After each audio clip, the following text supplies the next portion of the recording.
J'appelle à me rejoindre Jean-Pierre Champion, qui est le directeur général de Chris Group, Thomas Pocher, qui est adhérent Leclerc dans le Nord à Lille, Dominique Schelcher, qui est le nouveau président de Système U, et puis Stéphane Solinski, le directeur général de Sport 2000 France. Jean-Pierre Champion, Thomas Pocher, Dominique Schelcher et Stéphane Solinski. Rejoignez-moi, s'il vous plaît. Allez, tiens, Thomas, viens à ma droite. Jean-Pierre à ma gauche. Dominique ici. Et Stéphane de l'autre côté. Voilà, tu es le plus sportif, donc tu vas faire le plus de pas.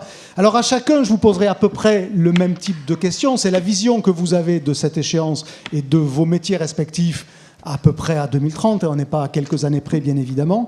Et puis surtout, comment vous vous y prenez pour l'atteindre de manière la plus sécure et la plus efficace possible. On va commencer, Thomas, avec toi. On va partir à Lille, dans le Nord, une zone dont j'ai bien vu qu'a priori, vous n'êtes pas assez contributeur sur la CVAE. Il va falloir que ça cesse, il va falloir contribuer davantage, mais il faudrait que les muliers soient peut-être aussi un peu moins présents dans le Nord qu'ils ne le sont. Pour illustrer ta vision sur l'évolution du commerce que l'on vit, on va d'abord regarder un film parce que ça illustre en, je crois, 30 ou 45 secondes cette idée que ce n'est plus au commerçant d'attendre que le client vienne à lui, parce que là on est mal barré, mais que c'est plutôt au commerçant d'aller vers le client. C'est ce que tu développes à Lille avec ce qu'on appelle le drive piéton.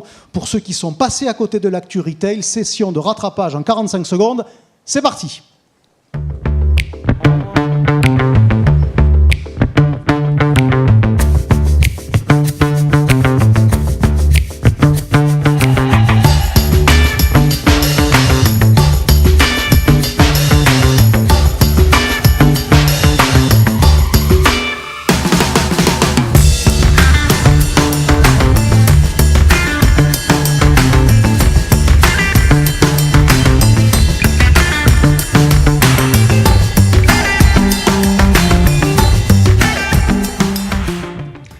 Thomas, j'ai voulu commencer par cet exemple parce que ça illustre d'abord quelque chose qui est à l'œuvre aujourd'hui, même si ça ne fait que démarrer. En France, on peut compter le nombre de drive piétons sur les doigts d'une main. C'est pour vous dire qu'on est au début d'une histoire. Et aussi parce que ça évoque un comportement de consommation que l'on a invoqué un peu tout à l'heure avec Jean Viard. C'est cette idée de la discontinuité. On est beaucoup plus mobile qu'avant, on va partout. Mais en tous les cas, on ne va pas de plus en plus dans les magasins parce que ça nous emmerde. Donc c'est au magasin de venir à moi et donc de croiser mes flux en quelque sorte. C'est ça l'idée. Bah oui, c'est ça. Bonjour et merci pour l'invitation et la lumière que vous mettez là-dessus. Nous, ce qu'on a voulu assumer, c'est que l'hyper, il fallait le dématérialiser. On l'a fait avec des entrepôts drive, on l'a fait sur de la livraison en voiture, et dans justement le fourmillement actuel autour de la proxy, qui est un secteur sur lequel on n'est pas présent et qui est pourtant dynamique, j'ai trouvé l'opportunité de mixer les deux en se disant, après tout, notre modèle d'hypermarché, il a 60 ans, tout sous le même toit et le libre-service. Aujourd'hui, le libre-service, pour moi, c'est une activité qui a complètement perdu son intérêt pour le consommateur. Biberonné à la grande distribution chez Auchan, d'ailleurs, tu le disais dans le Nord. Oui, avant la sortie chez Auchan, c'était là qu'on allait voir la marchandise à laquelle on pouvait éventuellement accéder, même si on ne consommait pas tout. Et accessoirement, on remplissait son caddie et son placard, c'était pratique. Aujourd'hui, on passe X heures sur nos smartphones. Plus on est jeune, plus c'est le cas. Et moi, j'observe, donc en ayant en plus la chance finalement d'avoir les trois secteurs, que dans mon hyper, les gens ont plutôt 50 ans et ils trouvent plutôt que ça va vite, quoi. C'est déstressé du changement. On a une génération qu'on a convertie au drive, on est leader sur ce marché. Il y a déjà 5 à 6% du marché retail qui a basculé en drive et c'est aujourd'hui un gros vecteur de croissance. Et là, les clients ont 40 ans, ils nous disent c'est vrai que ça va vite et c'est vrai quand même que je viens moins souvent en magasin. Et en ouvrant un drive piéton en centre-ville, on a rencontré des clients qui ont 30 ans ou un peu moins de 30 ans, et eux nous disent carrément, moi, dans un magasin, non mais tu m'as bien regardé, de toute façon, j'ai pas de bagnole et j'ai pas l'intention de passer le permis. Donc c'est tout notre modèle qui est en train de changer et d'évoluer, et on se rend compte que justement, c'est une opportunité. Pour rejoindre un peu le discours, il y avait un peu d'anxiété ou de nervosité ce matin. Je crois qu'au contraire, il faut utiliser les mêmes armes qu'eux. Chez Leclerc, on a écrit notre soft, on fait exactement le même job qu'Amazon, mais rassurez-vous, on n'est pas sur le Amazon Web Service. On a bien compris qu'il fallait lui couper le gaz aussi de ce côté-là. Et aujourd'hui, ce sont des prescripteurs de techno qui soutiennent le marché à perte pour tous nous convertir à ces méthodes-là. Je pense qu'il faut bien se convertir à la méthode, mais il ne faut pas acheter la leur, il faut fabriquer la nôtre, la vôtre. On revient un instant sur les attendus. Le point de départ, c'est la fin d'un cycle. Tu ne l'as pas dit comme tel, mais c'est ce qu'on entendait quand tu parles de l'hypermarché. Et c'est cette idée que si tu ne fais rien, tu es convaincu que le nombre de clients entrants dans ton hypermarché de la périphérie va baisser année après année. Tu es sûr de ça? Si tu fais rien, ton trafic va baisser. C'est factuel chez moi. Aujourd'hui, un hypermarché en périphérie, je suis à Waterloo et à Templeuf pour être précis, c'est entre 20 et 30 000 porteurs de cartes et je ne recrute plus de nouveaux clients. Si on s'est foutu sur la gueule, comme ça a été le cas avec la guerre des prix puis avec la guerre des promos, c'est bien parce qu'à un moment, plus personne ne trouvait le vent dans les voiles, je crois que l'expression était de toi aussi, qui nous poussait assez naturellement entre l'inflation, la hausse de la consommation et autres, un peu grisé sur l'immobilier commercial. Aujourd'hui, il y a trop de points de vente et je ne recrute plus personne. Si je ne tiens pas compte du point de retrait drive que j'ai sur mon propre parking, le site est déjà négatif depuis plusieurs années. En trafic? Oui. Et aujourd'hui, dans un certain nombre d'enseignes, dont la mienne, on a un peu instrumentalisé le succès du drive pour mieux masquer le fait que le format majeur ne recrute plus. C'est intéressant comme constat parce que ça dit en gros que la capacité des clients à fréquenter le magasin n'assurera pas votre croissance que vous attendez tous. Non. Et que vous avez besoin d'aller à lui. On revient toujours à cette idée-là. Vous attendiez le client. Désormais, il faut que vous alliez là où il est. On a créé, moi je trouve qu'un raccourci intéressant aussi, c'est de se dire, voilà, on a créé une industrie où on a créé une offre et on a baissé des prix, on a rendu une offre accessible, on a amélioré le pouvoir d'achat, ça a généré du trafic et on a monétisé ce trafic en créant des zones commerciales, des galeries marchandes et un certain nombre d'outils. Aujourd'hui, c'est ça qui est cassé. On n'arrive plus à créer ce trafic, on n'arrive plus à l'augmenter. Ce dont on a besoin aujourd'hui, c'est de recréer des outils et de réinvestir pour retourner sur le trafic existant, en centre-ville comme on vient de le faire là. Et on se rend compte qu'en plus, c'est 10 ou 20 fois moins coûteux que d'aller recréer un énième magasin qui n'atteindra jamais les objectifs de rentabilité qu'on écrit aujourd'hui. Ça pose un autre problème qui est que fait-on des actifs commerciaux qui existent, qui pour certains ne sont pas tous amortis, parce qu'en gros, tu es en train de multiplier le front de vente, mais tout en maintenant les actifs commerciaux que tu avais avant cette révolution qui est en cours, notamment la du drive piéton. Moi, j'ai racheté des hyper, j'en ai 2, je suis très content. Il va falloir faire attention au plan d'investissement là-dedans, où le danger serait d'avoir une génération qui se dit c'est pas grave, il suffit de remettre du pognon dans le manicrac et ça va se remettre à tourner. Non. Aujourd'hui, on a déjà les premiers dans notre réseau qui nous disent oui, c'est la révolution du fret trad et autres, c'est bien gentil, mais enfin, j'ai augmenté mes frais de perso, j'ai paumé des clients pendant les travaux et je ne les ai pas retrouvés à la sortie. Donc, votre histoire, ça ne le fait pas. Et effectivement, ce qu'il fait aujourd'hui, c'est le développement du drive. Et on est un certain nombre d'adhérents aujourd'hui à avoir compris, anticipé, qu'il fallait réaffecter une partie de la capacité d'investissement de nos hyper physiques vers le développement d'autres points de retrait. C'est vachement iconoclaste d'avoir fait ça au niveau du drive piéton, mais ça démontre deux choses. C'est que les jeunes, c'est pas qu'ils aiment pas Leclerc, ils aiment pas l'hyper. Donc j'aurais beau faire des pieds et des mains, moduler mon marketing dans tous les sens pour les faire venir en hyper, ils veulent pas y aller. Je crée un point de retrait en centre-ville, j'en recrute 2500 en quelques mois, et j'ai un niveau de satisfaction au top, et ils connaissent l'enseigne, ils savent quels sont nos combats, ils savent comment ça marche. Peut-être que le prochain combat de Leclerc, c'est de se rendre accessible au sens premier aux clients, en étant présent sur tout un tas de zones où aujourd'hui le client veut commander en ligne et pouvoir retirer ses commandes simplement.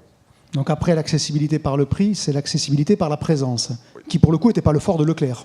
Non, et c'est aussi intéressant parce que le vrai coup, et c'est pour ça aussi qu'on communique comme ça dans la vidéo, au début on a eu les geeks du quartier qui sont venus nous acheter quelques produits en ligne et nous dire mais j'attendais ce service que j'avais imaginé mais qui n'existait pas. Sauf qu'il n'y en a pas assez pour vivre. Hein. Voilà, ils l'ont dit à tous leurs copains, aujourd'hui une ville c'est 80% de CSP-, parce que c'est beaucoup de jeunes et d'étudiants qui sont des gens qui ont un petit pouvoir d'achat contraint. Et aujourd'hui, on se rend compte que tout le monde se convertit au format en se disant c'est un peu moderne pour moi, mais enfin, vu les prix que vous pratiquez, 30% inférieur à la supérette de proximité, pour mon pouvoir d'achat, je viens. Et je repose la question sur que fait-on des actifs commerciaux en place hein. Je pense Parce que là, tu as dit on va moins investir sur eux, on va réinvestir sur de nouveaux, mais malgré tout, les 8000 ou 10 000 ou 7000 mètres carrés que tu as, qu'est-ce que tu en fais Je pense que ça va être des surfaces de présentation et de showroom sur lesquelles il va falloir investir moins, parce qu'en termes de rentabilité, Cédric Ducrot l'évoquait tout à l'heure, on n'y est pas, et certainement des surfaces de préparation. Qui dit achat télématique dit surface de préparation. Aujourd'hui, moi j'ai 10 000 mètres carrés consacré à préparer des commandes pour le drive. Il faut quasiment 1 mètre carré par commande et par semaine. Donc il faut de la place pour assumer tout ça, surtout si le marché a atteint les objectifs que les panélistes annoncent. Tu dis avec des arguments différents ce que disait Cédric Ducrot tout à l'heure, en fait, c'est on aura moins de magasins dans 12 ans ou à cette fameuse échéance qu'on a choisie. On a moins besoin d'un magasin. Un drive piéton sur 50 mètres carrés réplique quasiment l'offre d'un hypermarché. Donc on voit bien qu'en termes de surface, les enjeux ne sont pas les mêmes. Et sur les organisations, c'est compliqué. Ouais. Et il faut accepter aussi peut-être de devenir des gains petits, parce que lorsqu'un hyper Leclerc, ça fait 50, 60, 80 millions d'euros de chiffre d'affaires, un drive piéton unité par unité, ça fait 1,5 million. Ouais. Et en même temps, c'est rigolo parce que quand on propose un projet comme celui-là chez Leclerc, et je les en remercie, on a une bonne organisation où, comme partout, ça discute. Et je pense qu'à un moment, ils se sont dit, bon, t'es à la liberté de le faire, il n'y a rien à perdre. Mais enfin, c'est quand même un peu bizarre ton truc, puis tu vas quand même t'emmerder beaucoup pour faire 1 million d'euros. On en revient sur le côté gagne petit. On est complètement d'accord. Mais vous n'avez pas le choix. Ben non, et quand on rentre en centre-ville, en plus, ce qui est quand même troublant, c'est que tous les opérateurs qui sont autour de nous disent que tu fais plus d'1 million d'euros de chiffre d'affaires. Ah bah forcément, le loyer n'est plus un problème pour toi. Et là, on retrouve d'autres mécaniques où, comme je le disais, en termes de charges de fonctionnement, aujourd'hui, il est déjà moins cher pour moi d'administrer un entrepôt, d'y préparer votre commande et de l'amener dans un drive, fut-il piéton en bas de chez vous, que de vous laisser rentrer dans le magasin où votre niveau de satisfaction plonge en permanence. D'un mot, les uns et les autres, sans développer ce qu'on va évoquer ensemble, est-ce que cette idée du magasin qui se projette vers ses clients, puisque ça revient à ça, c'est une idée que vous achetez, Stéphane? Vraiment d'un mot, sans développer le cas Sport 2000, mais sur ce qu'on vient d'entendre. T'achètes? Alors nous, on est déjà un peu projeté par rapport à nos clients, puisqu'on est dans... On va parler de toi dans un instant, on est dans des petites ça. villes. Donc oui, j'achète complètement. C'est-à-dire que ça va dans le sens de l'histoire, et pour moi, ça fait partie de ce qui évitera des extinctions de l'espèce. C'est ce qui appartient pour moi à la mutation, dans le bon sens, de la distribution. Dominique. Bonjour à tous. Nous, on est un peu plus présents en ville, donc la problématique est différente. Mais je comprends. Mais sur le principe de oui, dire, sur le principe de se rapprocher, on va aller croiser les flux de nos clients, bien parce que sûr. si on compte que sur les flux entrants, on est un peu mal barré. Parce qu'en gros, c'est ça. On achète. Jean-Pierre. Oui, effectivement, donc on se projette par le maillage, par la richesse du maillage, on se projette par le click and collect, on se projette par le click in store. Donc autant de façons de se multiplier. En gros, c'est multiplier les points de contact. Dominique, on reste sur l'alimentaire. Alors, c'est pas la première prise de parole officielle depuis que tu es président de Système U, c'est la seconde, je crois qu'il y avait l'Institut du Commerce la semaine dernière, mais quand même, c'est très agréable de pouvoir partager ici sur ce sujet, surtout qu'en 2030, au vu des mandats des présidents de Système U, qui sont en général assez longs, Jean-Claude Jaunet avait fait plus de 20 ans, Serge a fait, je crois, 13 ans, il y a une certaine probabilité qu'on soit ensemble jusqu'en 2030. Donc, en 2030, le commerce, ça pourrait ressembler à quoi ? L'avenir le dira, Olivier. Oui, mais on est quand même là pour tenter de le dessiner un tout petit peu, malgré tout. Moi, pour commencer à répondre, je voudrais tout d'abord dire la chose suivante. Il y a plein de patrons de réseau dans la salle. Moi, ça fait 15 ans que je suis aux responsabilités chez Système U, et j'ai souvent eu en face de moi des patrons de magasins qui avaient peur, et qui ont souvent peur. Peur de ne pas faire leur chiffre, peur de ne pas d'atteindre leur marge, peur un peu de l'avenir. Et là, je trouve qu'il y a en ce moment quelque chose de très intéressant, c'est qu'on bascule dans autre chose. C'est un peu parfois anxiogène ce matin, et moi je dis qu'on quitte en ce moment, peut-être chez nous, ce sentiment parfois de peur, parce que les gens ont compris la nature de la période, cette période de destruction créatrice schumpeterienne, ça a été dit par Laurent Alexandre tout à l'heure. Il n'a pas, pour moi, assez insisté sur création, quoi, en fait. Les gens chez nous ont compris que certes il y a de la destruction et qu'il y a plein de choses qui changent, mais qu'il y a beaucoup de capacités de création et d'invention d'autres choses. Et donc nous, on est à fond parti là-dedans. Donc c'est quoi les ingrédients pour demain 2030 ? Tout d'abord, nous, on a une confiance incroyable dans notre modèle coopératif. C'est le sujet ce matin. Ça tombe bien. On croit qu'en 2030, il y aura toujours et plus que jamais des coopérateurs à la tête de leur entreprise individuellement, de leur patrimoine, implantés localement, à travailler avec toutes les parties prenantes locales, ça plus que jamais. Le modèle, ça a été dit dans les chiffres, il est résilient et il le sera, et en 2030 encore. Ensuite, formidable Jean Viard ce matin, l'avenir est aux gens qui tisseront les liens avec tous ces clients qui ont du temps, etc. Donc nous, on s'inscrit totalement là-dedans. C'est particulièrement évidemment vrai dans l'alimentaire, particulièrement malgré tout dans les métiers du frais. C'est vraiment notre axe majeur chez Système U. Mais je ne veux quand même pas négliger le non alimentaire. Nous, on fait un travail étroit, quasiment à 18 mois de révision de tous nos assortiments. Et il y a quand même plein de choses à faire sur le non alimentaire qui ne basculent pas sur Internet. Donc on est attentif, on fait encore pas mal de chiffres là-dessus, et notamment sur tout ce qui est saisonnier, etc. Donc voilà, il faut pas tous tirer... les marchés ne sont pas web perméables. Voilà, et il faut un absolument. peu graduer le risque. Et il y a des marchés, non alimentaires un peu frais, que j'appellerais un peu frais, sur lesquels il faut être présent, et on a encore beaucoup de choses à faire. Derrière ça, pour moi, il y a quelque chose qui n'a pas été dit, derrière tout ce qui était un peu anxiogène, c'est la notion de plaisir. Face à tous ces gens qui ont de plus en plus de temps et qui se promènent et qui se baladent, voilà, nous, ce qu'on peut apporter, c'est un peu de plaisir. Et on va former nos collaborateurs toujours plus pour être dans cette notion-là d'accueil et de plaisir. Et je pense que l'alimentaire, plus qu'un autre métier, peut apporter un peu de plaisir, un achat, faire un bon repas, aider à faire un bon repas, ça peut apporter ça. Mais il y a quand même des menaces. Je reviens un instant sur ce côté web perméabilité. Il y a quand même des menaces qui pèsent sur le point de vente. Cette bascule que l'on voit entre le offline et le online, même s'il ne faut pas la généraliser, elle vide une partie des magasins, de certains consommateurs, de certains produits. Comment on se projette là à 10 ans d'ici? Est-ce que demain, dans un hyper-U, on vendra encore des machines à laver? Aujourd'hui, il y en a dans tous les hyper-U. Il y a 70 hyper-U, il y en a quasiment 65 dans lesquels il y a des machines à laver. Ouais, nos hyper sont tous à taille humaine. Ils sont implantés dans des zones de proximité, etc. Donc, la machine à laver, il y a un certain nombre de clients qui en ont encore besoin en proximité, très simplement, etc. Donc, je ne suis pas en train de dire que la technologie, on ne s'en empare pas. On s'en empare, mais on ne l'oppose pas. Elle vient au service du métier, pour l'améliorer, l'enrichir, le simplifier, et dans 3 domaines précis. Bien sûr pour le business lui-même, pour te répondre. 2, aussi pour le relationnel. Il ne faut pas oublier que la technologie, c'est aussi pour cultiver un lien avec les clients qui n'est plus seulement sur le carrelage. C'est nos fameuses 700 pages Facebook dans toute la France qui ont un succès considérable et qui permettent de cultiver un lien différent avec les clients. Et des clients dont on disait ils n'iront jamais sur la page Facebook du magasin pour avoir le dernier recruté, etc. Ils y vont, ils attendent et ils cherchent l'actualité du point de vente. Et le digital aussi, ou les technologies numériques aussi, pour toute la transformation interne. Je suis d'accord avec Cédric Ducrot quand il dit votre problème demain, c'est le problème de votre rentabilité et de votre modèle économique. Donc, moi, chantier majeur que j'ouvre là et qui va être un chantier au long cours, c'est simplifier notre exploitation, trouver des gains de productivité plus que jamais grâce à la technologie. Donc c'est de la digitalisation, pas que pour le commerce, aussi pour le lien, et beaucoup en interne. Il ne faut pas louper la digitalisation interne qui est fondamentale. Quelques menaces possibles pour voir comment chez U vous vous inscrivez là-dessus. Dans ce métier de l'alimentaire, la taille est, dit-on, mais en général c'est pas totalement con, que c'est un facteur important de compétitivité. Comment on peut encore espérer être un acteur de taille moyenne, puisque Système U est un acteur de taille moyenne quand on le prend de manière isolée, en 2030? Alors, tu vas répondre, on vient de s'allier avec Carrefour. Sauf que... Non, c'est pas ce que je te réponds en premier. Ce que je te réponds, c'est que Système U a toujours entendu ça. Ça, c'est vrai. C'est vrai. Mais il y a 15 ans, on faisait 5, 6, 7% du marché. Quand Serge a pris la barre, aujourd'hui, on est à près de 12.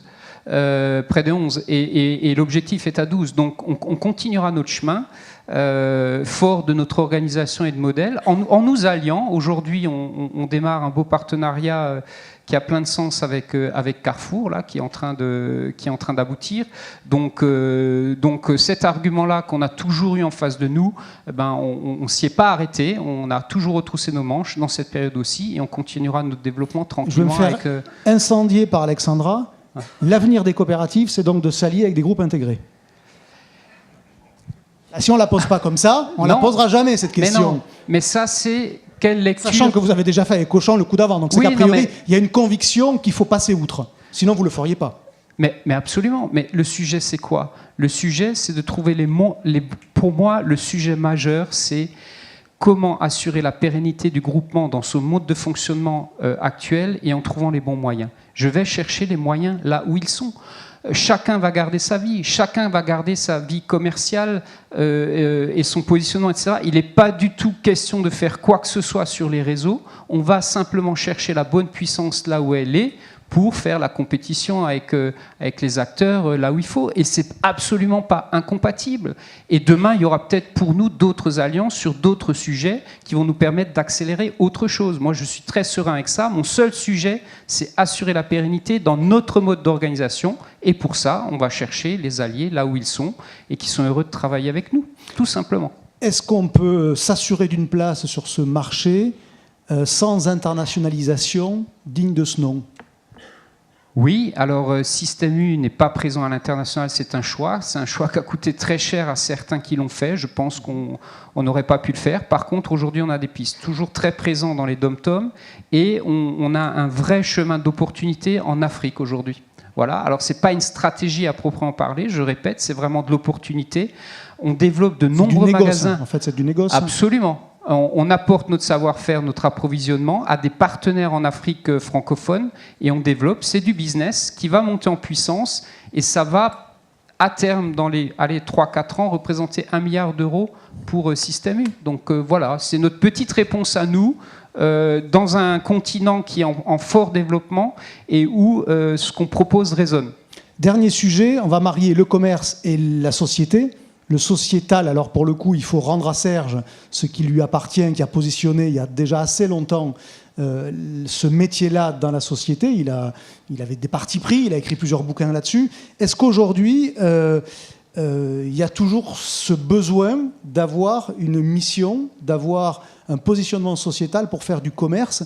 Est-ce que finalement, on ne peut pas se satisfaire d'être juste le plus efficient ? Parce que c'est quand même ça que le client vient chercher. Non, Olivier.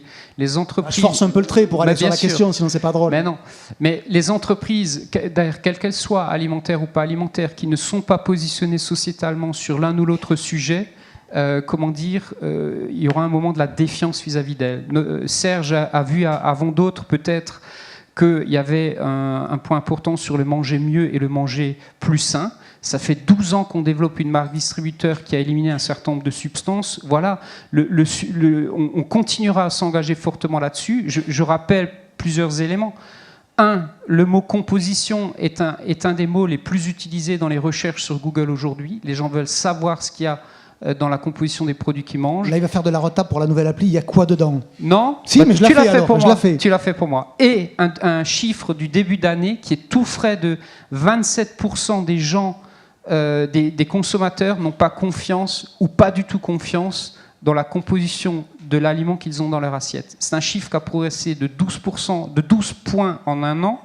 C'est considérable. Donc, il faut, nous, qu'on prenne nos responsabilités là-dessus et qu'on propose des choses. Et je pense que ceux qui ne le feront pas ou ceux qui restent dans certains créneaux uniquement, ça va être plus compliqué. Est-ce que finalement, sur ce sujet où objectivement U avait de l'avance en intégrant une dimension sociétale, est-ce que finalement tout le monde n'est pas en train de le comprendre et de rajouter cette corde à son arc avec le risque que du coup ça soit moins différenciant que ça l'a été?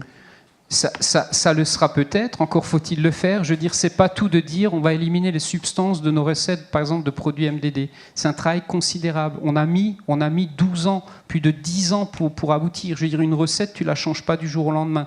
Donc tant mieux, parce que c'est la demande de la société et donc il faut y aller, mais c'est un travail en profondeur où je pense qu'on a encore un petit peu d'avance et on va tout faire pour la garder. C'est par exemple l'appli Il y a quoi dedans ? Qui sortira en septembre. Absolument. C'est ça. Là aussi, pour rebondir les uns les autres sur ce que Dominique dit, en quoi votre enseigne a-t-elle une mission dans la société ?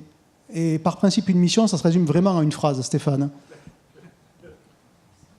Alors, Joker, merci. Non, absolument pas. Donc m'aider à faire du sport. Mission, m'aider à faire du sport. Enfin, mettre le sport à disposition du consommateur d'une manière le plus proche possible. On est dans des algos de 50 000. Est-ce que tu penses que tu es au niveau de Système U dans l'intégration d'un positionnement sociétal dans la promesse de l'enseigne? Parce que pour le coup... Il faut que je donne mon avis sur la stratégie de Système U, c'est ça? Non, sur cette dimension sociétale dans la stratégie de l'enseigne qui est pour le coup...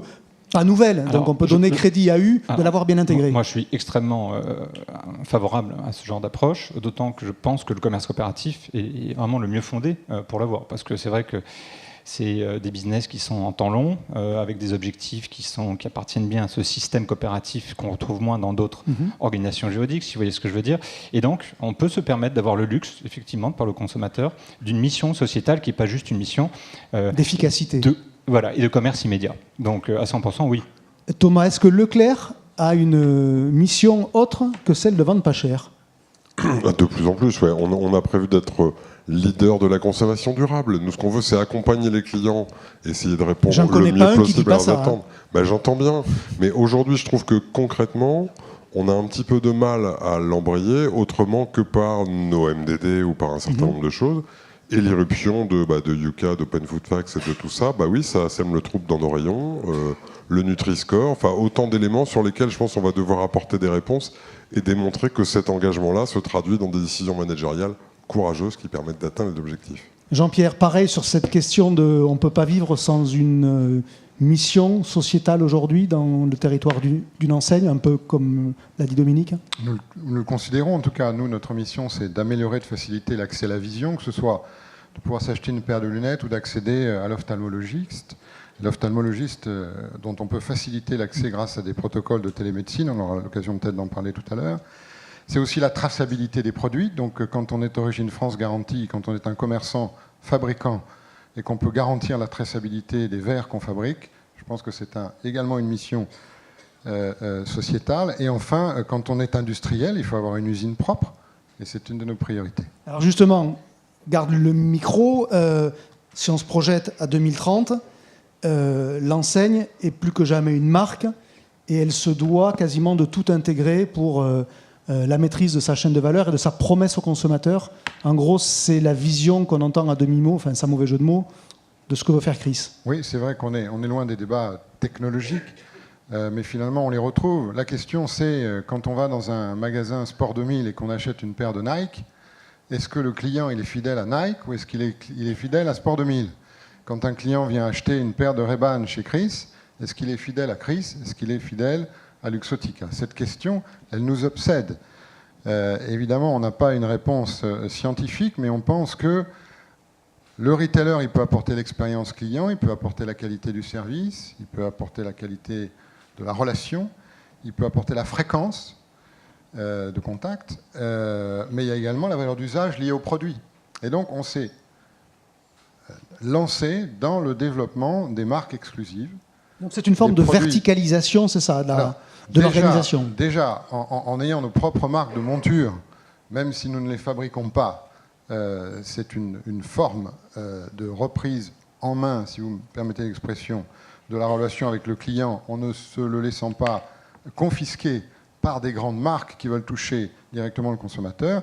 Et puis, sa version ultime, c'est l'intégration verticale, où on peut décider nous-mêmes de fabriquer. C'est ce que le groupe a décidé il y a déjà un certain temps, à savoir d'investir dans la fabrication de verre, qui est une industrie très technique, très robotisée, et où on peut créer de la valeur. Et comme nous sommes une coopérative, la valeur ne reste pas au stade de la holding, vous l'avez expliqué tout à l'heure. Je dirais qu'elle ne reste même pas au stade de l'opticien, soyons démagogiques, elle descend directement au consommateur, puisque un producteur commerçant, il a le loisir de redistribuer sa valeur ajoutée. Un producteur commerçant, c'est déposé, il va falloir payer à Intermarché. Alors un industriel distributeur, si vous préférez, a le loisir de redistribuer la valeur qu'il crée dans ses usines directement à ses clients. Pourquoi cette verticalisation s'impose s'il faut le résumer, alors il y avait cette idée de ça évite aux marques de prendre la main sur le client, mais c'est très défensif ça. Est-ce que ça correspond à une attente du client ou pas? Ou c'est juste tactique, c'est pour éviter qu'il y ait cette infidélité à l'enseigne pour aller acheter le même produit, soit directement chez le fournisseur, soit dans une autre enseigne? Pourquoi c'est un chemin indispensable à suivre, la verticalisation? Alors déjà, ce qui me paraît indispensable, c'est qu'un distributeur ne soit pas le passe-plat des fabricants. Donc pour ne pas être le passe-plat des fabricants, il faut que lui-même ait sa gamme de produits en propre. Alors ensuite, prendre la décision de fabriquer soi-même, c'est une décision stratégique. Je ne peux pas affirmer ici que ce soit la meilleure décision dans tous les cas de figure. Dans notre cas, il nous a semblé que c'était la meilleure. Nous sommes les seuls d'ailleurs à l'avoir prise, cette décision. Donc Dieu sait si elle est elle est importante, elle a des conséquences en matière d'investissement qui sont lourdes, en matière d'emploi également, puisque quand on se lance dans l'industrie, c'est un rythme un peu différent de celui du retail. Ce qui est important, encore une fois, c'est de considérer que le client du distributeur est avant tout le client du distributeur et non pas le client des produits, le client des fabricants des produits que ce distributeur distribue. C'est ça le point important. Est-ce qu'une coopération... Oui, Stéphane? Alors, pour ce qui nous concerne, parce oui, que alors est-ce que je viens acheter chez toi des Nike parce que c'est chez toi ou parce que c'est Nike? Vous avez la chance d'être sur un marché dans l'optique qui est un marché de prescription, c'est-à-dire que quand le client vient chez toi, il demande beaucoup moins que chez nous une paire de Nike qu'une paire d'Adidas. Donc nous, effectivement, il vient dans la majeure partie des cas pour une marque, pour un produit, et c'est là où est tout le talent de Nike Adidas, d'ailleurs, c'est de driver le flux client vers une référence. Donc on ne peut pas vraiment, je pense, dupliquer cette stratégie sur la totalité des marchés. Ceux qui le font chez nous, c'est Decathlon. Hein. Ils le font, la verticalisation, de manière tout à fait radicale. Là, c'est très abouti même, c'est quasiment... C'est radical, ils ont été jusqu'au bout, donc pourquoi pas faire ce modèle-là et mettre toutes les marques de côté. Ce n'est pas notre choix. Nous, notre choix, c'est plutôt de relever le défi d'Amazon et consorts. De diffuser les mêmes produits que les autres. Ben, bien sûr. D'accord. Et à ce titre-là, on n'a absolument, de notre point de vue, aucun complexe à avoir, à condition qu'on fasse muter notre modèle. Et donc ça passe par deux choses qui sont assez simples à raconter, plus compliquées à opérer. Il s'agit simplement, sur les produits que vient chercher le consommateur, et c'est en lien avec la taille des magasins, faire en sorte qu'il trouve le produit qu'il vient chercher, parce que ce que fait Amazon, c'est quoi d'autre? C'est proposer un produit que le consommateur vient chercher. Donc, c'est combien? C'est 200 millions, je crois, de références à peu près sur Amazon de produits. Donc, on trouve ce qu'on vient chercher. Et puis, deuxième point, c'est lui livrer. Donc, nous, sur ces marques que le consommateur vient chercher, on se donne à terme exactement la même mission. Et c'est là où la mutation de notre modèle est importante, parce qu'il y a deux gros travaux à opérer. Le premier, il est sur l'offre, c'est-à-dire que dans le commerce indépendant, et c'est une grosse difficulté, il faut mettre d'accord un certain nombre d'entrepreneurs indépendants sur des références communes.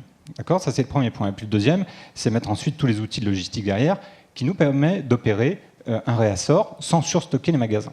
Ça, c'est l'enjeu de la taille, et c'est en gros quelle taille de boîte faut-il viser pour proposer non pas tout, parce que tu n'y arriveras jamais, non, mais ce qui est suffisant pour maintenir ton attractivité. Exactement. Et c'est pour ça que la bonne surface du magasin, pour ce qui concerne Sport 2000, une fois encore, c'est pas une vérité universelle, la bonne taille pour nous, c'est la taille de la couverture utile.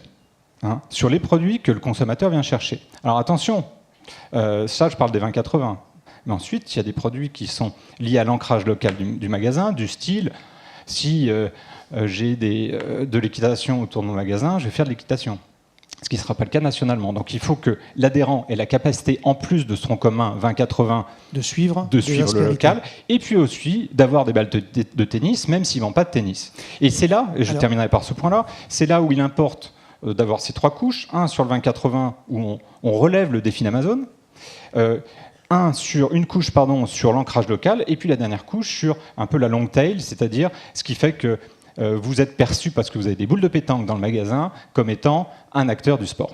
Même si c'est, pour le coup, un petit niveau de vente. Exactement. Ça participe à la perception de choix qu'on va donner. Tout à fait. Et ça rentre dans une coque, on le pense, de l'ordre de 1000 m² chez Sport 2000. Ce que tu appelles cette couverture utile, si tu te projettes à 10-12 ans d'ici, est-ce que tu penses qu'il va falloir plus de surface pour bien la couvrir? Auquel cas, tu vas avoir un problème, comme le disait Cédric tout à l'heure, de modèle économique. Voilà. Ou de la baisser, en finalement se disant que de toute façon, quand on regarde bien les ventes produit par produit, chez tout le monde, il y a des nanars. Des trucs qui en fait sortent pas. Alors on aura toujours un peu de nanar, il en faut le moins possible. On a deux ennemis dans notre métier, assez paradoxalement, c'est la rupture et le stock. Donc le gros du travail, il va porter sur la première tranche, celle que j'indiquais tout à l'heure, c'est-à-dire que le 20-80, sur les produits sur lesquels on ne doit pas être en rupture, sur lesquels on doit être en concurrence avec Amazon, parce qu'aujourd'hui dans nos magasins, il y a encore entre 8 et 7 clients sur 10 qui tournent les talons et qui n'achètent rien. D'accord ? Je fais référence au taux de transfo. Donc ça, c'est l'enjeu du taux de transformation qui ne cesse de baisser ou qui est durablement bas? Alors, le trafic ne cesse de baisser. Tu sais que Proco, ça dit que 5 dernières années, moins 20% dans la distri, dans toute la distribution. En trafic. On ne peut pas ignorer. Et pour autant, le taux de transfo ne s'est pas amélioré. Ce qui veut dire qu'on a un vrai détournement de consommateurs. D'accord ? Donc, nous, ce qu'on doit faire, me semble-t-il, c'est de relever justement le défi d'Amazon, ne pas contourner, parce qu'il est clair que si on se contente de faire des marques, des MDD, comme certains, on n'arrivera pas à batailler vis-à-vis de Nike qui fera bientôt 50 milliards d'euros de chiffre d'affaires. Et c'est bien Nike et Adidas sur notre marché qui drive la dynamique du sport. Le running est un phénomène qui est totalement tiré par ces acteurs-là. Ça s'appelait le jogging avant. Okay, bon, ils ont inventé un truc, maintenant c'est le running, et c'est super, et nous, ça nous va très bien. Donc, il nous faut pouvoir, nous inscrire dans cette dynamique qui est portée par les marques, et il est clair qu'Amazon, ils font exactement la même chose. Donc, pour répondre à ta question, le bon format, on pense qu'aujourd'hui, il est de 1000 m². Est-ce qu'il sera plus petit demain? Est-ce qu'il sera plus grand? Je dirais qu'on est dans l'exploration. Je n'ai pas ma boule de cristal, mais tout ce qu'on sait, c'est qu'on n'ira pas relever le défi d'Amazon, qui a 200 millions de références en magasin, avec des bouclards qui se transformeront en entrepôts, d'accord, parce que c'est un non-sens du point de vue du consommateur. Le deuxième enjeu que tu évoquais, l'enjeu du taux de transformation, qui du coup devient de plus en plus problématique si le trafic entrant diminue, forcément. Comment on le relève, cet enjeu? Qu'est-ce qu'il faut faire pour augmenter le taux de transformation et éviter de fait que les magasins soient des showrooms? Voilà. Alors, il y a 2 points. Hein. J'évoquais tout à l'heure l'histoire de l'offre, c'est-à-dire que si jamais le client rentre en magasin pour chercher sa Nike et qu'il ne la trouve pas, c'est vrai que ça ne va pas favoriser le truc. Donc, il faut qu'on soit absolument irréprochable et extrêmement rigoureux dans la manière de modéliser notre offre et de la réassortir. C'est là où les nouvelles technologies nous rendent un service incroyable. Okay, donc ça, c'est le premier point. Et puis le deuxième, c'est lié à la vente accompagnée.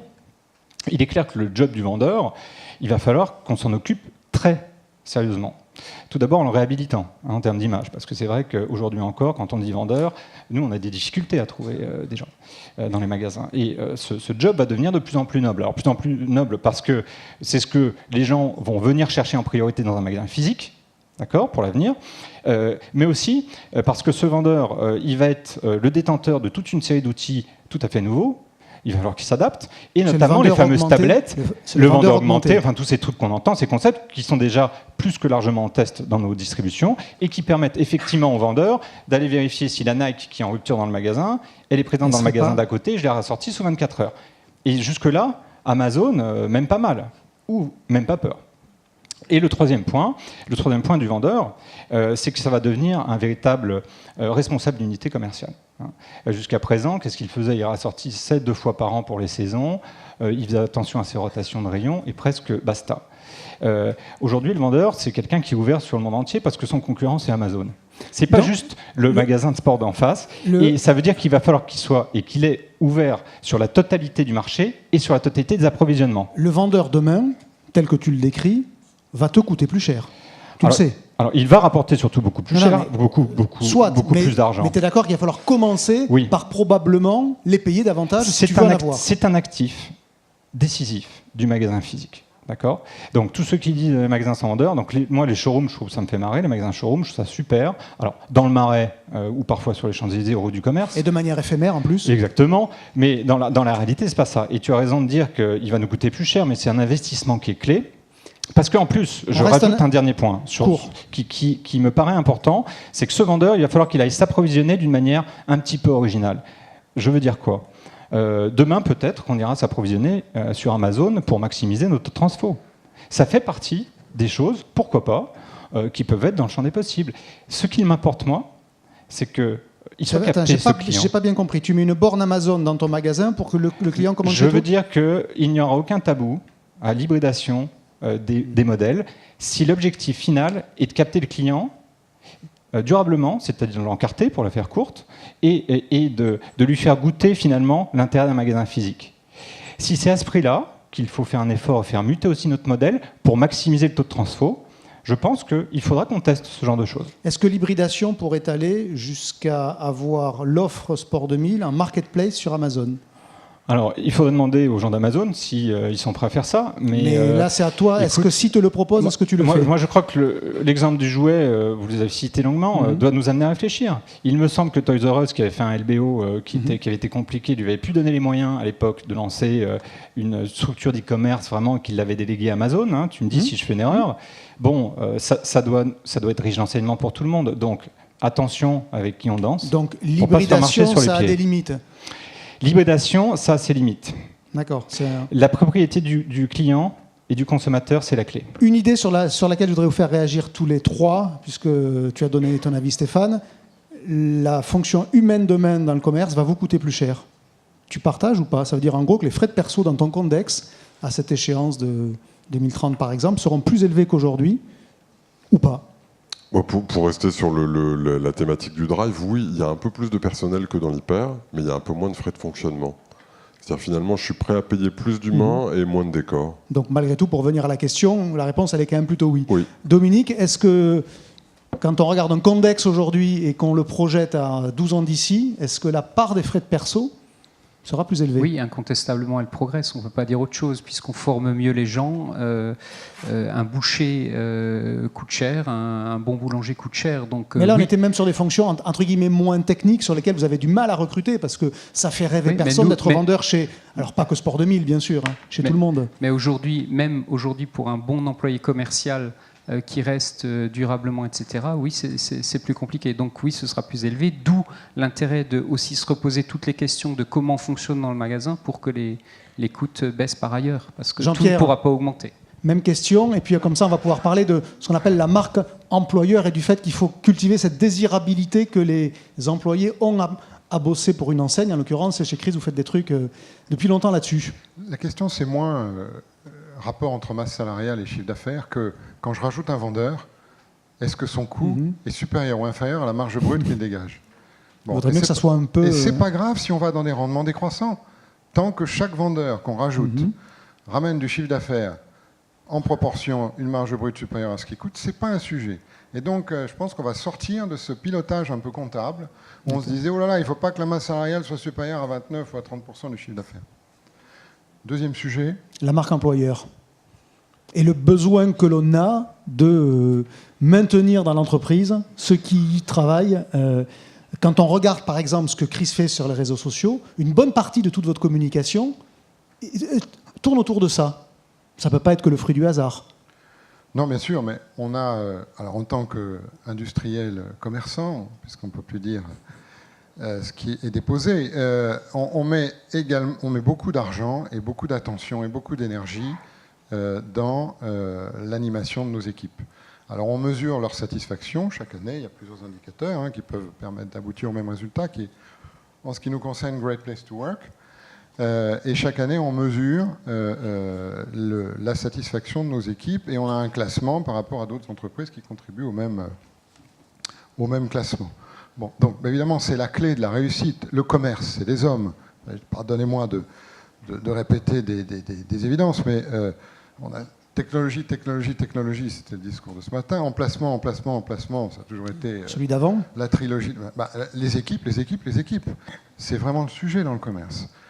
Et si on veut lutter contre Amazon, là, je vois que vous relevez le gant avec beaucoup de panache, je suis admiratif. C'est pas des couilles molles, chez Sport 2000, comme disait Alexandre. Vantard, vantard. Il faut avoir les équipes sur lesquelles qui vont permettre de battre Amazon sur son terrain. Alors évidemment, il faut recruter les bons. Je suis désolé de dire virer les mauvais. Ça fait partie des choses. Les animer, les rémunérer. Plus que correctement, avec une bonne part de variables, c'est l'investissement dans le capital humain qui est la clé de la réussite des entreprises de demain. Dans ce match avec Amazon, il y a quelque chose, je sais, qui t'obsède, Stéphane, c'est ce que tu appelles l'avant-vente. Et en gros, cette idée selon laquelle, si vous n'y prenez pas garde, vous les commerçants, il y a des acteurs tiers, les fameux GAFA, qui vont savoir avant vous ce qui pourrait m'intéresser peut-être demain et qui vont me le proposer avant même que vous ayez détecté le début du quart du besoin chez moi, et donc vous transformez peut-être en simple sous-traitant de l'exécution de la réponse à ce besoin.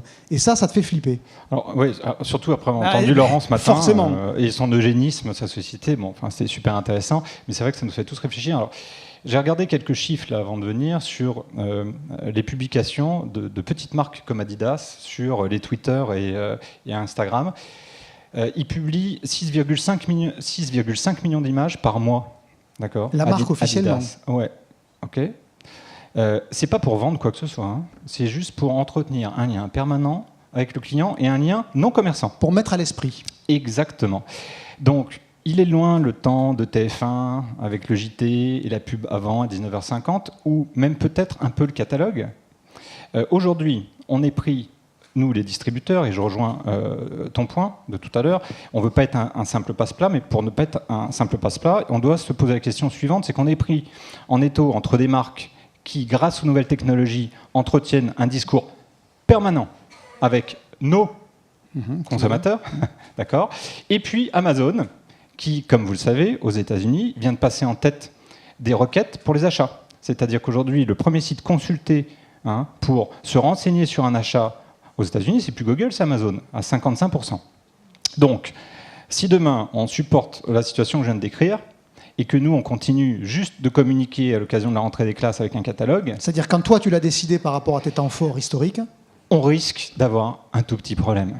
Voilà. Donc, ça nous amène à nous poser vraiment cette question de quel est notre rôle en tant que distributeur et comment on va entretenir un discours permanent et pas uniquement commerçant avec nos clients. Et c'est ainsi que au moment de la rentrée des classes, il viendra chez nous plutôt qu'aller chez Amazon. Donc le combat, il n'est pas juste une fois dans le magasin, il est bien en amont, il est dans la définition même d'un distributeur, il est dans la définition même de la relation au marché, aux clients, aux consommateurs qu'on opère.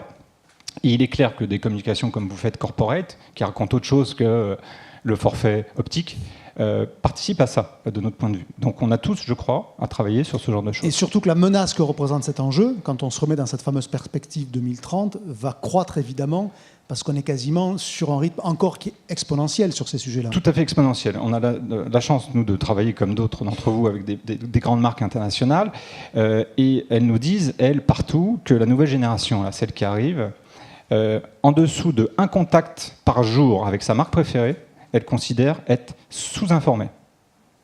Voilà. 1 contact par jour. Pas pour vendre, une fois encore. Pour entretenir le lien. Exactement. Vous partagez ce risque de ce que Stéphane appelle l'avant-vente. Alors, tu n'es pas le seul à le formuler comme ça, mais je trouve ça très, très signifiant. C'est-à-dire, en gros, tout ce qui se passe, avant que même vous me parliez, il y a tout cet espace dans lequel il y en a qui regardent et qui écoutent mes centres d'intérêt, mes recherches, et qui risquent de répondre à des besoins à peine je les aurais formulés. Oui, il se trouve, j'étais hier avec le patron de BFM TV, RMC et un des co-dirigeants de SFR aujourd'hui. Donc Alain Veil, pour être précis. Alain Veil, voilà, qui me disait que ils sont câble opérateurs dans le monde entier. Et à New York, ils sont capables aujourd'hui d'adresser une publicité personnalisée aux clients via le câble. Je prends un exemple, le contrat de leasing de votre BMW arrive à échéance dans 3 mois. Vous allez recevoir plus de publicité télé BMW pour préparer la fin de votre contrat. Un truc de fou. Donc ça arrive. Fertiliser le terreau, en fait. Absolument. Et donc ça va arriver en France prochainement. Donc là, nos réponses, c'est que nous, distributeurs, on est assis sur un trésor qu'on ne traite pas assez, c'est nos données. On a pris beaucoup de retard là-dessus. Or, on a tout ce qu'il faut pour bien comprendre le client et le toucher sur le sujet qu'il faut. Donc, on est tous en train de travailler dessus. Et chez Système U, on avance beaucoup là-dessus. Mais après, pour moi, à l'autre bout de la chaîne de ça, ce qui compte aussi, c'est que le magasin communique davantage. Nous, on va faire beaucoup d'efforts pour que le magasin parle plus de nos engagements aux clients quand il y est. Parfois, tu te balades dans un U, tu ne sais pas forcément que tu es dans un U. Et ça, c'est plus possible demain pour installer ça. Il faut qu'ils sortent en se disant « ouais, j'étais chez U et c'est différent ». Donc c'est commerçant autrement. La marque enseigne aussi, parce que ça revient un peu à la même chose. Cet enjeu de l'avant-vente, Jean-Pierre, alors vous, il y a une particularité dans ce métier, c'est que pour une partie, il est sur prescription, très organisé, très structuré et moins zapper. Et effectivement, il faut passer en théorie par un ophtalmo. Mais ce qui ne nous empêche pas d'essayer malgré tout de contribuer à cette avant-vente, comme vous le dites. Un très bon exemple qu'on vient de développer, qui est une rupture technologique pour le coup, c'est un protocole de télémédecine qu'on est en train d'expérimenter et qui permet à un opticien d'accélérer l'obtention de la prescription par un ophtalmo en lui fournissant les examens permettant à ce même ophtalmo de prendre sa décision de prescrire ou non une paire de lunettes. Donc voilà un exemple de prise d'initiative en avant-vente pour accélérer le cycle avant-vente-vente et surtout rendre aux consommateurs, aux patients en l'occurrence, un grand service qui consiste à ne plus attendre 100 jours pour avoir sa prescription médicale, mais seulement 15 jours. Là, en fait, on est en train de remonter la chaîne d'intention. Le cas de BMW aussi, c'est exactement ça. C'est je vais peut-être ou probablement avoir cette intention-là, plus je remonte haut dans la chaîne, plus je risque de prendre le besoin dès qu'il va s'exprimer.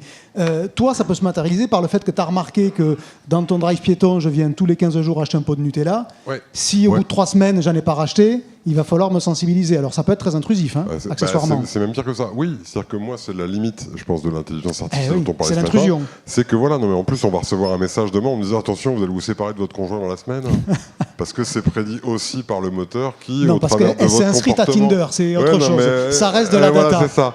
Donc moi, ce qui me paraît important, c'est effectivement comment ça se matérialise derrière.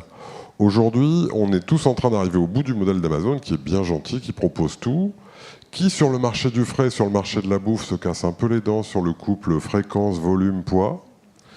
Et aujourd'hui nous dit, bon, finalement, je vous ai livré demain, mais en fait, je vais vous livrer après-demain, parce que je perds de l'argent, mais quand même, là, sur le marché, ils me disent d'en perdre moins. Donc je pense qu'à un moment, il faut qu'on se positionne, nous, comme du service sur du négoce, et qu'effectivement, à travers les gammes de produits qu'on fabrique, et c'était très bien repris à l'instant sur le marché de l'optique, on soit irréprochable, et finalement, ce soit ces produits-là qu'Amazon voudrait vendre, mais qu'il ne vendra pas demain. Donc je pense que l'important, c'est de faciliter le passage de l'avant-vente à la vente, en proposant aux clients des modalités pratiques. La livraison à domicile, c'est un truc d'américain. Je ne pense pas que les clients aient envie de rester chez eux, cloîtrés tout le temps. Et ils ont effectivement envie de sortir et d'interagir. Une petite colle, tiens, à tous les 4. C'était pas prévu? Non? Est-ce que vous savez à quelle échéance Amazon va devenir le premier commerçant mondial si on prolonge les courbes? On a une échéance de 2030 là, qui nous réunit ce matin. Est-ce que c'est avant, est-ce que c'est après? C'est avant, dit Thomas. Jean-Pierre? Oui, avant aussi? Stéphane? Alors c'est avant, mais quand? Vas-y, donne une date pour voir. Et après, je vais vous donner la date. Le piège à 2 balles. C'est pas grave. 2022. 2020. Jean-Pierre, qui dit mieux? 2025, Dominique? Rapidement, ouais, d'accord. Lui, il n'a pas envie de perdre son job tout de suite. C'est effectivement 2022, si l'on prolonge les courbes. On sait bien que c'est la limite de prolonger les courbes, mais quand même, ça donne cette échéance-là. C'est que c'est demain, en fait, dans tous les cas, et que finalement, c'est bien rapidement qu'il fallait répondre. Merci, Dominique. On n'avait pas préparé. Absolument, je peux vous le confirmer. Merci à tous les 4, Stéphane, Thomas, Jean-Pierre et Dominique. Bon, il est l'heure de conclure et je vais appeler à me rejoindre Éric Plat. Il avait introduit, il va conclure. Je ne sais pas s'il pensait que la matinée serait aussi anxiogène, mais la vache, waouh!